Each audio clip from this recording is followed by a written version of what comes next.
Hola, ¿cómo están, colegas de Moreno? Bueno, mi nombre es María Beatriz Greco y tuve la invitación la semana pasada de Silvina Vázquez de participar en este encuentro, un encuentro virtual, ¿sí? Que por el momento no es una conversación, pero sí un aporte, una manera de pensar algunas categorías que ya veníamos trabajando desde años anteriores y que fueron plasmadas en un material que sé que ustedes están trabajando, particularmente con ella, y que habitualmente denominamos el cuadernillo verde de los equipos de orientación escolar. Bueno, en principio decirles que justamente la pregunta que muchas nos venimos haciendo es ¿con qué categorías pensar hoy?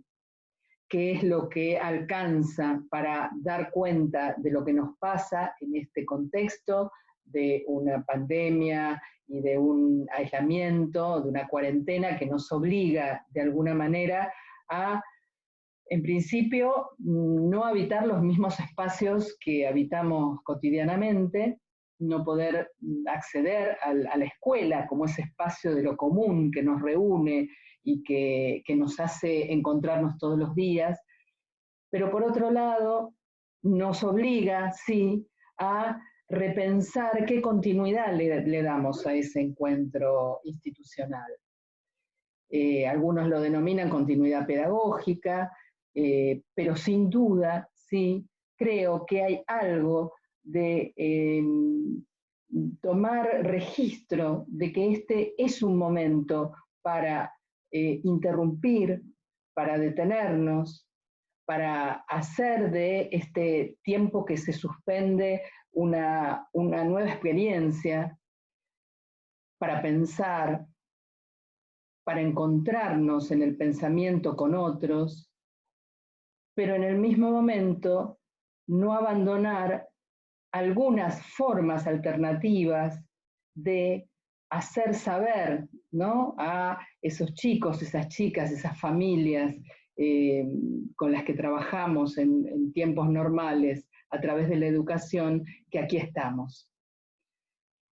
De manera que yo les diría, a mí en general me gusta pensar no en términos de dos extremos que se oponen. Ustedes saben que hay quienes dicen, bueno, ante una crisis como esta deberíamos parar, deberíamos detener lo que estamos haciendo y esperar a que la situación pase para volver a encontrarnos en los lugares donde sabemos que podemos enseñar y aprender.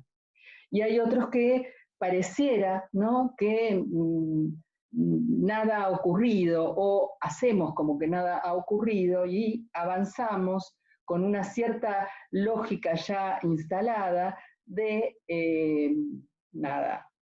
enseñar, esperar que haya un aprendizaje, ¿sí?, en esos otros, esas otras que están en condiciones absolutamente diferentes de las que tenemos habitualmente para desarrollar sus aprendizajes, y entonces se genera allí, a mi entender, una cierta manera renegatoria de reconocer que estamos en una situación muy particular, alterada completamente en tiempos y en espacios, en formas de relación y en formas de conocimiento, y que por lo tanto esta situación particular demanda, sí, nuevas maneras de hacer.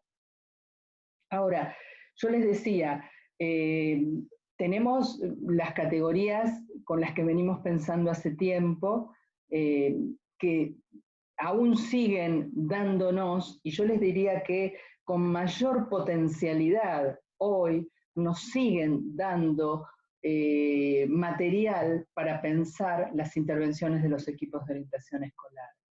Y esa potencialidad está no en una categoría que ya no sirve, sino todo lo contrario, en una categoría que nos viene a decir hay algo de esa trama institucional en la que trabajamos, en la que ponemos todo nuestro empeño para reconstruir, para generar nuevas maneras de tejerla, que no deberíamos desechar, todo lo contrario. Creo que hay algo en esa categoría de trama que hoy demanda una nueva forma de aproximarnos, y a eso vamos. Este es uno de los ejes que me gustaría plantearles, ¿sí? La centralidad de tramas visibles e invisibles que nos sostienen a todos, subjetivamente hablando, niños, niñas, adolescentes, adultos, familias, escuelas, docentes, ¿sí? Todos quienes hacemos la sociedad. Y por otro lado, las subjetividades que allí se construyen. Yo creo que hay algo muy potente también en detenernos a pensar que las subjetividades que configuramos en la escuela, lejos de ser reservorios o espacios ya definidos, ¿no? En forma categórica, como formas de respuesta acerca de quién es el otro, quién es ese otro que aprende o que no aprende, que puede, que no puede, que vive en tal barrio, que viene de tal familia. Yo creo que esa subjetividad que está en producción y en un tiempo de estar siendo, ¿sí? Es hoy tal vez más visible, ¿sí? O requiere todavía más de parte nuestra una visibilidad, darle visibilidad, aunque, por supuesto, sin intentar agotar la respuesta acerca de quién es ese otro. Yo creo que esta situación de enorme alteración que es la cuarentena nos provoca la pregunta por quién es el otro, la otra. Y en simultáneo, quiénes somos nosotros y nosotras, docentes, profesionales de la psicología, de la psicopedagogía, directivos, porque lo que hay allí, entonces, es una necesidad de repensar la subjetividad en sí misma. ¿Quién es ese otro a quien quiero, a quien tengo que llegar y acceder de alguna manera para sostener su trayectoria, para saber dónde está, qué le ocurre, qué le pasa, con qué medios cuenta? Medios materiales para poder comunicarse, medios simbólicos, formas de acompañamiento de los adultos y adultas que están a su alrededor. Y me parece entonces que justamente lo que la pandemia y la cuarentena ponen por delante es esa pregunta. ¿Quién es? ¿Quiénes son? ¿Y quiénes somos en relación a ellos y a ellas? Y ahí es donde me parece que, lejos de sostener, como en algunos casos ocurre, una subjetividad pensada en un sentido esencialista, tenemos que poder pensar y subrayar una vez más que la subjetividad es una narración, es siempre una posibilidad abierta, una posibilidad que está en vías de, siempre que haya miradas, gestos, propuestas, ofrecimientos, posibilidades. A menudo yo utilizo una imagen, ¿no? Para pensar, para disparar algunas ideas que me parece que son potentes. Esta es la imagen de René Magritte, la clarividencia, en donde lo que el pintor surrealista hace es, bueno, conmover, ¿no? Una racionalidad por la cual cuando se pinta se mira un modelo y se replica. Aquí el pintor lo que hace es mirar un huevo y pintar un pájaro. ¿Cómo podríamos encontrar allí la metáfora de lo que hacemos en la escuela, de lo que hacemos las docentes, las orientadores y orientadoras, ¿no? Cuando de educación se trata, probablemente siempre haya una mirada de futuro, pero también siempre una mirada en relación a un presente. ¿Quién es hoy esta que está conmigo? Y en quién imagino se convertirá, cómo puedo yo colaborar con mi trabajo para que esa transformación entre quién es hoy y quién será a futuro se produzca. Una primera invitación entonces, a volver a pensar las subjetividades. Luego vamos a ver algo más en términos de intervenciones y de dispositivos de intervención que pueden ayudar y colaborar en encontrar algunas maneras de acción, de actuar hoy propias de los equipos de orientación. Entonces, les decía, se me arma una tensión, una distinción entre una subjetividad pensada en un sentido esencialista y una subjetividad pensada en sentido narrativo. Me parece que justamente la crisis lo que convalida es este requerimiento de reconstruir subjetividades en sentido narrativo y de ofrecer todas las posibilidades para que la escuela, esta escuela que tenemos hoy, que está hecha de clases virtuales, de grupos en Zoom, de grupos de WhatsApp, de palabras entrelazadas, pero en sentido virtual, llegue a todos y a todas. Un segundo concepto que me parece central es el de trama, ¿sí? Y preguntarnos por la trama hoy tiene de alguna manera su complejidad, porque imaginamos que la trama se da en los encuentros, ¿no es cierto? Imaginamos que la trama se da cuando tenemos los cronogramas armados, los tiempos, los espacios, los roles asignados, las tareas, ¿no?, propuestas a un grupo y el trabajo que se da entre pares y que provoca, ¿sí?, que esa trama se siga construyendo. La ausencia del espacio físico y de los cuerpos que enseñan, que aprenden, que orientan, ¿sí?, paradójicamente hace más aún visible, a mi entender, la centralidad de esa trama. Lo importante que resulta que esa trama haga de sostén y de la posibilidad de no solo, ¿sí?, imaginar, enseñar y aprender como una entrega de una actividad y la devolución de la misma, ¿sí?, y una forma distanciada, no relacional del trabajo de enseñar y de aprender, sino que lo que la ausencia de los cuerpos hace visible es la necesidad de la trama.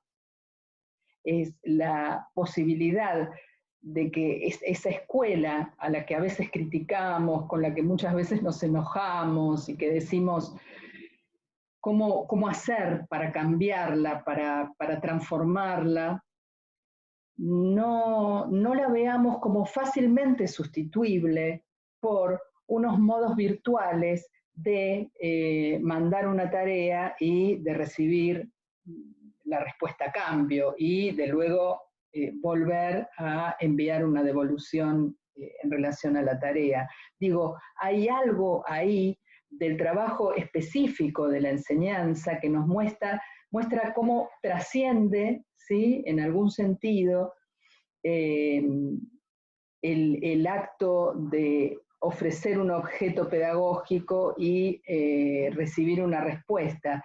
Ese objeto pedagógico, ese objeto cultural, esos contenidos que enseñamos, están siempre inscritos en el marco de relaciones pedagógicas y en tramas institucionales. Cuando digo trama, digo grupos de chicos, de chicas, digo familias y escuelas, digo grupos de docentes, grupos de directivos y docentes, orientadores y docentes, relaciones que no están solamente expresadas en un documento, o que solamente pueden verse, si ustedes quieren, y definirse a partir de un documento, sino que demandan de miradas concretas, de acciones, de decisiones tomadas en conjunto, de formas vivenciales de participar en una institución. Por lo tanto, fíjense, lo que la trama hoy nos está mostrando es que con qué facilidad se desarma. También nos está mostrando cuántas desigualdades genera la posibilidad de acceder o no a la escuela, de contar o no con un medio tecnológico para comunicarse, desigualdades que por momentos parecen insalvables y que nos angustian y que nos vuelven a hacer preguntar, pero ¿quién es ese otro, otra? ¿Dónde está? ¿Cómo accedo a él o a ella? ¿Cómo establezco ese vínculo que a través del cual seguramente vamos a poder enseñar y aprender? Y digo, a través del cual porque me resisto a pensar en esa división que se arma a veces, y es que por un lado tenemos el vínculo y habría que trabajar en el vínculo, y que por el otro lado tenemos los contenidos y que entonces hay que llegar con los contenidos de alguna manera a esos hogares. Creo que no hay una dicotomía, creo que justamente enseñamos contenidos en y a través de vínculos, de relaciones asimétricas, ¿sí? Como en la imagen de Magritte. Hay algo ahí de alguien que imagina un futuro para otro y alguien que pareciera que diseñara un sujeto que todavía no está. Esta asimetría es propia de la autoridad. Claro, corre el riesgo, ¿no?, de ser excesivamente definitoria de lo que el otro tiene que ser, de la identidad que tiene que adquirir o llegar a ser. Pero esa es la paradoja de la autoridad, ¿no?, que tantas veces comentamos, hablamos. Por eso me parece que hay entonces una pregunta en torno a las subjetividades, en cómo las consideramos hoy más que nunca subjetividades narrativas en términos de posibilitadas de transformarse, cómo consideramos y repensamos hoy la trama en la que trabajamos, las tramas institucionales en las que trabajamos, que no se reducen a un marco normativo, ni a un conjunto de prescripciones, ni a roles, ¿sí?, que a mí me dicen, bueno, vos tenés tal cargo en tal institución, esa es tu función. Ahí es donde me parece que hay categorías interesantes en el material que Silvina traía a colación cuando me invitó, y es el de, por ejemplo, una de las conceptualizaciones en torno a la posición.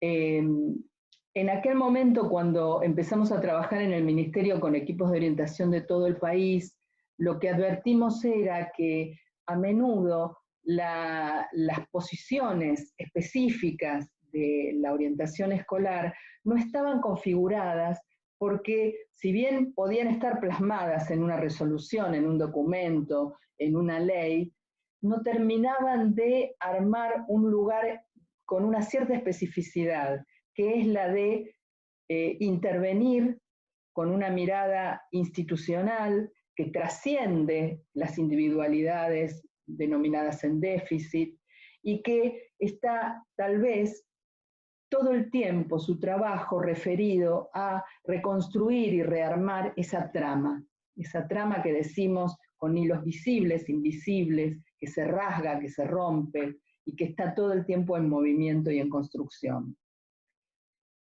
Y esa trama, entonces les decía, requiere de posicionamientos diferenciados. Y el de los equipos de orientación escolar constituye un posicionamiento diferenciado que podemos ser docentes, pero desde el lugar de orientadores no somos específicamente no estamos en esa posición.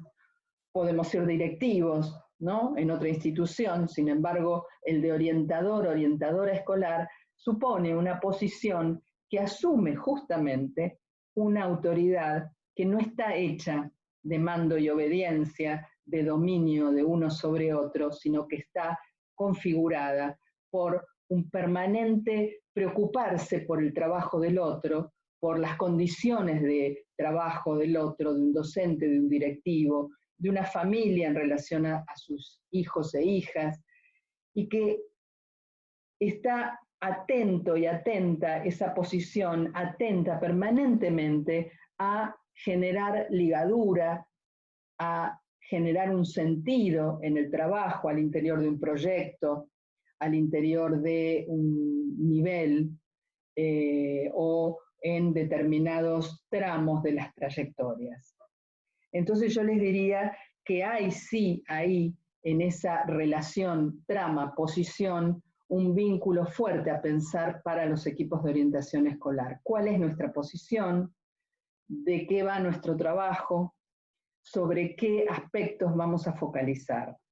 Uno de ellos claramente les diría entonces es la de la trama que permite, que habilita y que hace que las subjetividades se narren de distintas maneras cada vez. Por lo tanto, me parece que en estos tiempos escuché mucho la palabra cuidado, ¿sí?, o políticas de cuidado.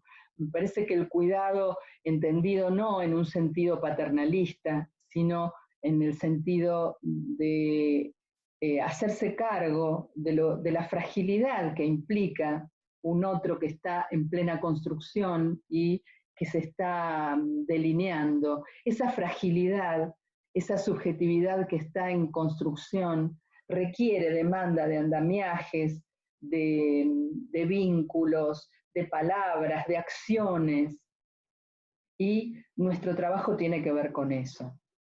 Tiene que ver con levantar la mirada de un sujeto que se supone en déficit para generar una intervención que sea institucional y que esté más atenta a los espacios, a los tiempos, a los dispositivos, a los acompañamientos, que al sujeto en sí y a sus imposibilidades o incluso posibilidades. Ellas se van a dar, pero se van a dar en el marco de estas relaciones. Me viene a la cabeza otra imagen, ¿no?, que quiero compartir, que deben conocer, esta imagen tan propia de la escuela moderna, tan característica, ¿no?, de algunas maneras de pensar la escuela, que no se han modificado en algunos casos, ¿no? Hay quienes añoran esta escuela posible, en donde yo me pregunto de nuevo aquí, ¿no? Posiblemente aquí había trama, claro que la había, y una subjetividad no solo individual de cada una de estas chicas, sino una subjetividad colectiva. Era una escuela que estaba inscrita en un proyecto de crear un Estado-nación, por lo tanto, ¿cómo no tener allí un sentido, ¿no?, de hacia dónde ir, de hacia dónde educar, y en todo caso de hacia dónde orientar, ¿no es cierto? No obstante, me parece que el desafío de hoy tiene que ver con pensar que sí hay una escuela que es para todos y para todas. Creo que esta escuela no lo era, esta escuela normal, ¿no?, de esos años dejaba por fuera a muchos y muchas adolescentes, pero que hoy sí tenemos un mandato, tenemos una ley que nos dice que la escuela es obligatoria, la escuela secundaria, y que esa trayectoria tiene que ser acompañada y cuidada, o una ley que nos dice que niños, niñas y adolescentes son sujetos de derecho, y que por lo tanto nuestros objetos de trabajo, y ahí voy a la tercera conceptualización que trae el material que les mencionaba, el cuadernillo, nuestro objeto de trabajo no puede perder de vista esa nueva actual configuración en la cual nuestras subjetividades y las subjetividades de los chicos y las chicas hacen que los tengamos que pensar como sujetos de derecho. Hacen que tengamos que pensar unas tramas diferentes en cada institución que hagan que esos derechos se garanticen. Que estén las leyes, las resoluciones y sus textos no alcanza. Tenemos que tejer la trama entre las realidades de nuestros chicos y lo que las leyes, las resoluciones y las normativas nos dicen. Por lo tanto, vuelvo, ¿no? ¿Qué arma hoy una posición para un integrante de equipo de orientación en esta trama tan rara, tan compleja que estamos atravesando hoy, en la que podemos decir, no podemos replicar la trama que teníamos, pero tampoco podemos desechar y decir, interrumpimos lo que teníamos para seguir cuando podamos? Por lo tanto, hay una demanda de reconstruir formas actuales, contemporáneas, que recojan esta alteración de hoy, que la hagan visible y que hagan visible fundamentalmente las desigualdades que no podemos sostener, que de ninguna manera podemos ignorar. Creo que dije recién una palabra que es interesante para pensar el trabajo de los equipos de orientación escolar, que es la de la demanda. La demanda que hace al objeto de trabajo, pero que no lo define en su totalidad.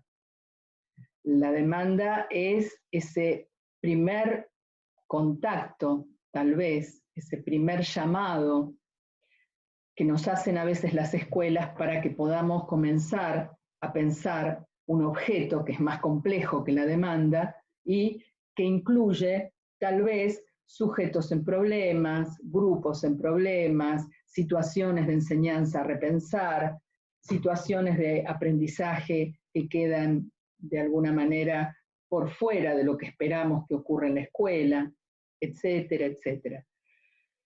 Quisiera decir que hoy la demanda es muy fuerte y no necesariamente porque las escuelas estén llamando a nuestros teléfonos, sino porque hay algo de esa demanda que está ya hecha, está explícita en lo que nos está ocurriendo. Y no creo que hoy haya ningún profesional de la educación, ni de la psicología, ni de la psicopedagogía, que no demande, que no requiera momentos de encuentro, momentos de acompañamiento, espacios de reunión para poner en palabras lo que no sabemos aún y lo que tenemos que seguir reinventando. Por eso yo creo que hoy la demanda está hecha en un sentido amplio, en un sentido en acto, si ustedes quieren, y que lo que nos cabe a nosotros como equipos de orientación es retomar esa trama, mirarla, hacerla visible, imaginarla, si ustedes quieren, en términos de trayectorias, detenernos, poner foco, construir objetos, no dar por sentado que los objetos están construidos, sino que cada trama institucional y cada forma de atravesar las trayectorias de esas escuelas requieren una mirada particular. Ustedes saben bien, no es lo mismo detenernos a mirar un pasaje entre niveles, primario, secundario o inicial, primario. No es lo mismo pensar los requerimientos y necesidades de los chicos de tercer año en la escuela secundaria que aquellos que están egresando hoy, en este contexto. No es lo mismo pensar, por ejemplo, qué experiencia está construyendo un chico que inicia una escuela primaria, una escuela secundaria o una sala de 3 hoy.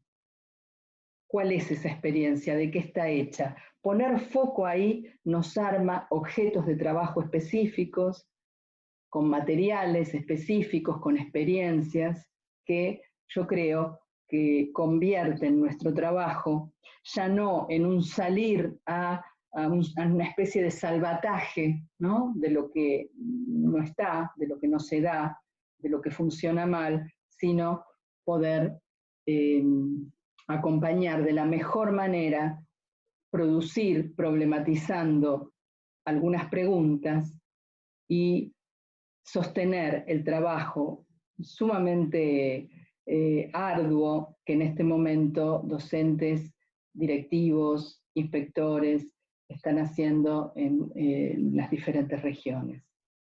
Bueno, nos vamos a volver a ver seguramente en unos días. Les mando un fuerte abrazo y espero que estas palabras ayuden a seguir pensando. Gracias.